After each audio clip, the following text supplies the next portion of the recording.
JP ene Ghana aban ede betu dwa se oma asogyafoɔ apie ekoye ukrunu so akura hodo so omo ye GALAMSEY ni ho ne oma akɔcheck kwan omefa so omo de GALAMSEY no betimi abra no ase na project na start adwumadie ekoso a enya asem ketwa video we betu dwa mre bi ache kakra na me hwe video mi yade we aye dangerous kire se papa na ye mo kire ne mane se ye normal omo so start omo so ye bie a serious issue and ye ka ho asem wo ha no mpanyimfo mebre na omo ye MPP fo SaGA GALAMSEY bi wo MPP fo mpanyimfo top omo nyina ye GALAMSEY bi NDC fo so top omo so ye GALAMSEY bi na nanom enso ye police fo ze GALAMSEY na ya ade bi a enye nipa ba ko bi na ye na China fo pe na ye ba ye na omo kwa no mo ba kwa se obi na de omo ba na emum ye Ghana de hye na eti kro no mu na no ene de atare omoboa omo ya enya asem ketwa we ene nam so ema eye Ghana ban etimi aye sa adwumadie de ato no ho so se obe make sure se GALAMSEY no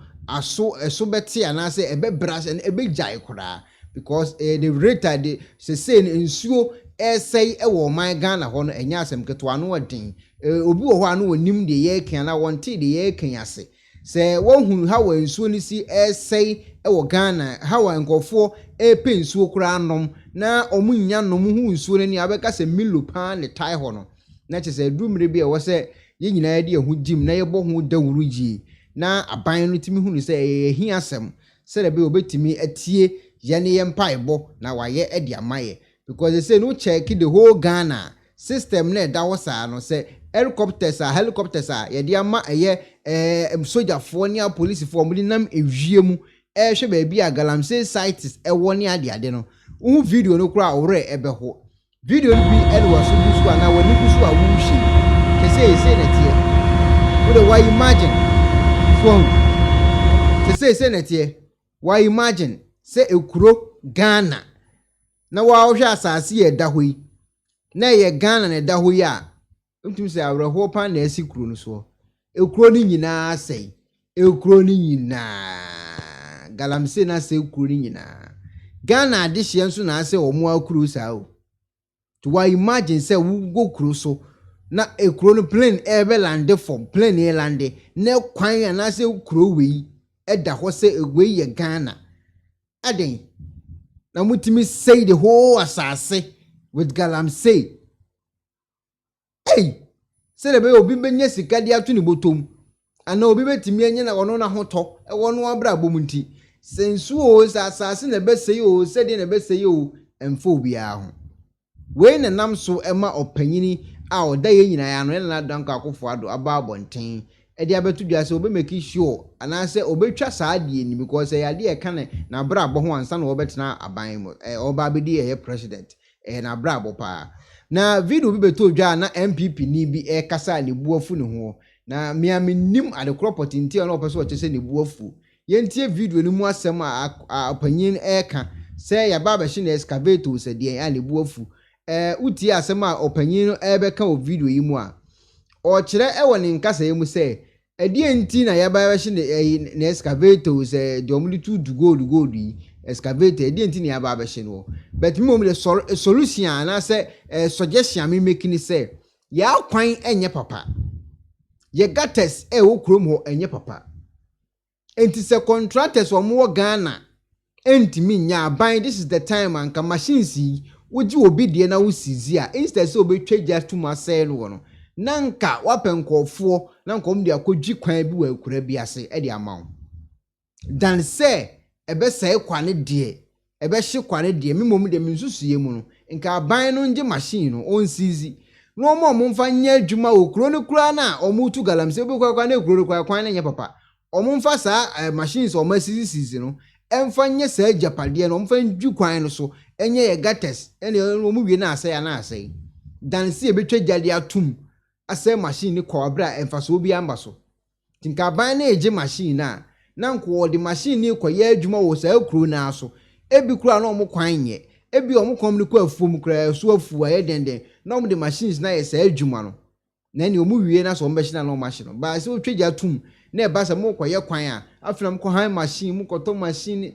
so bi si ho a obeti ma sizi na wa yusu amna yeyi timi da me suggestion ni say nka ban no make sure say osizi machine no na nkomfa nya adwuma mo man Ghana say the beya Ghana kwan a enye yi na say kwan a asese ne sa no normally nyina no etuo betimi ayeden atwetwa nkakakra e wo Ghana ho na yentie asem opanyin ba beka e wo ne video mu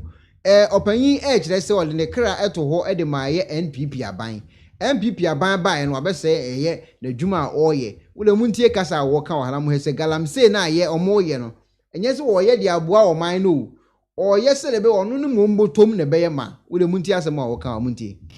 me machi ade mi ko bokro no me de me try to want my party MPP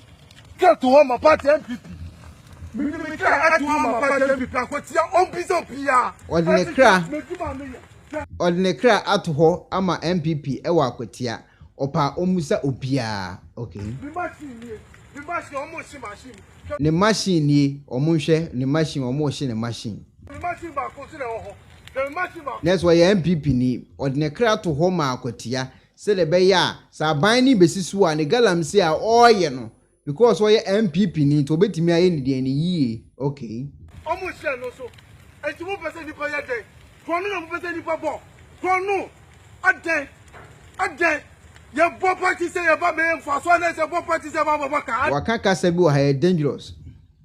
ye bo party say ye ba be pem faso na say ye bo party say ye ba be boka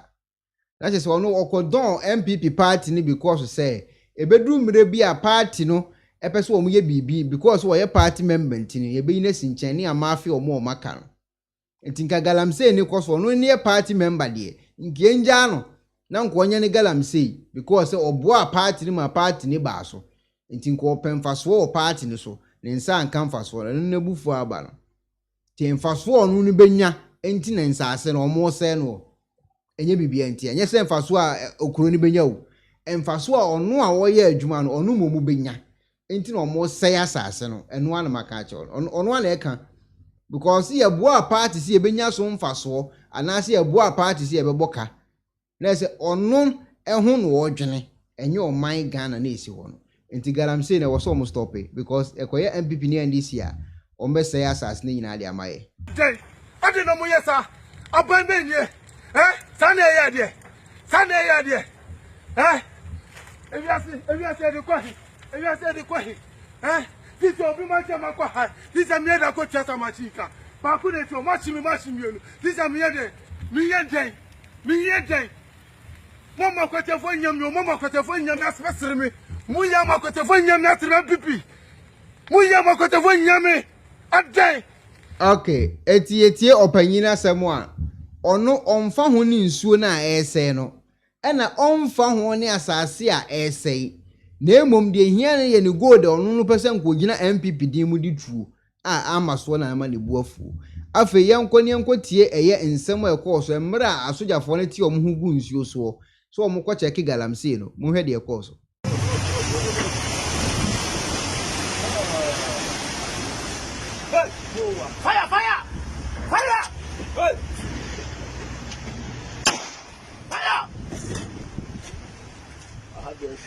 fire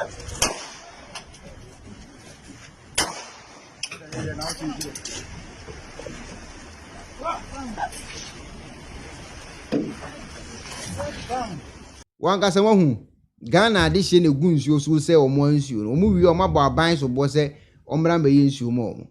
ta aban so ye GALAMSEY ni bidie ne aban ye sew ye Bible kura se yi wani so ntete ase no agoyi obidie ntimo nyina ne ye jai GALAMSEY de nyina ne ye jai kwanko basa aban ebechinsi nkofo na onu mum nkofo ena machiretu esa de a na se Robin Potato people ho ankomo na wudi timi ye sure sa aban be ye no fenche mama asumdwe so ayeden aba enu efri ho a afenso yenkoni enkotie nsem wo mo de atodwa efa GALAMSEY ho kire wo kasa mu se o master se krata na de mankofo mo koye GALAMSEY ni sa na manoma ni nyina no o matwa ni nyina mu enya de a omde eye sa akonya no ma obi bia biem wo Ghana ho. The area patrols where Gov't has already served past, armed men will be authorized to take action, immediate action, on anyone who returns to these river bodies as the patrol goes by air. So once the armed forces sweep past, we expect that nobody should return to the place. But helicopters will carry armed men to patrol the place every 3 days. And anybody found operating, again, on the areas that have been cleared, the security will be tasked to take immediate action. Whatever they say or whatever they do, we cannot communicate to you, but they will take action. So it is not in your interest to return to site. And we want this message carried out to the people of Ghana. Don't return to site. Once it is cleared, yes, we expect the river bodies to return, yes, to normal. The task of the armed forces and the Ministry of Lands and Forestry is to ensure that River Pra is cleaned up, and we'll do everything and anything to make sure it is cleaned up for the people of Ghana to see that result, and we'll continue like that in all river bodies. Fundamentally, they are talking about the water bodies of our country, the state of our water bodies. They are talking about our forest reserves. The illegal small-scale mining who takes place everywhere else is important, and we are going to deal with that. And in fact, we are dealing with that. But the water bodies and forest reserves, we came to the well-reasoned conclusion that those are high priorities. And so measures were put in place. The first measure we took was to direct the Forestry Commission to cease the issuance of forest entry permits for purposes of mining. For those who are familiar with the processes leading to actual legal mining in forest reserves, having secured all your permits from the Minerals Commission, the EPA, and so on and so forth, you require a forest entry permit in order to mine in a forest reserve. If you are going to mine at a place which is not a forest reserve, you don't require a forest entry permit. But if it's a place which is designated as forest reserve, you have to go to the Forestry Commission for a permit in order to be able to mine. So we'll put a freeze on that, which means there cannot be further mining in forest reserves. I have to clarify that. For the enterprises or operations or companies who have already acquired mining licenses or mining leases and gotten forest entry permits and are mining and following the protocols, the environmental protocols, they have what we call accrued rights. So this instruction will not take a retroactive effect. So it will not affect them. And there are a good number of responsible large-scale, small-scale mining schemes going on in forest reserves with the right permit. But in the future, no more forest entry permits. 2, we also observed that people come up to apply for prospecting, recognizance, and/or exploration licenses. And again, those who are familiar with the mining industry, those kinds of licenses are for you to go and check whether or not the concession is mineralized, whether or not you can find minerals in the concession. If you find minerals, you then will come back to the Minerals Commission to go through the processes all the way to get a mineral operating permit and a forest entry permit before you can mine.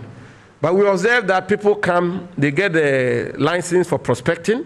and then they move straight away to mine. And when they are confronted, they pull a piece of paper which says, I have a license, which is a prospecting license, or a recognizance license. In some cases, they've just put in the application. The Minerals Commission is evaluating the application, then they proceed to mine. So we've suspended all prospecting, recognizance, and/or exploration in forest. They say, almost started Jumedi, almost matching call for me, be or at Yaku, and any one cake home. Be momu dear, men per se machines or more gear on conventional. Use machines, and find Acquah or Ghana, but be Acquah, a corona machine is sworn, maybe quite a year. Omufanye sample to Numano or Wansana, so machine out or machine. Because a question is just like that, or bread quine soon ya, who say here machine dear chia, me who is same fast will be annually in this. Yentie and Como Mochi and Mra Asuja for started or Mojumano. Were arrested at Atiku near Chufu Prasu in the central region. The Chinese, Wei Gang Ying and Wei Gang Ming, have all been handed over to the National Security for further interrogation. They will be prosecuted. It is noted that since the commencement of the operation from Wednesday the 28th to Thursday the 29th, the troops have destroyed a number of equipment, including 9 excavators, 127 chamfine machines platforms associated with mining equipment, 1 fuel pump. Furthermore, the following items have been seized and will be destroyed, except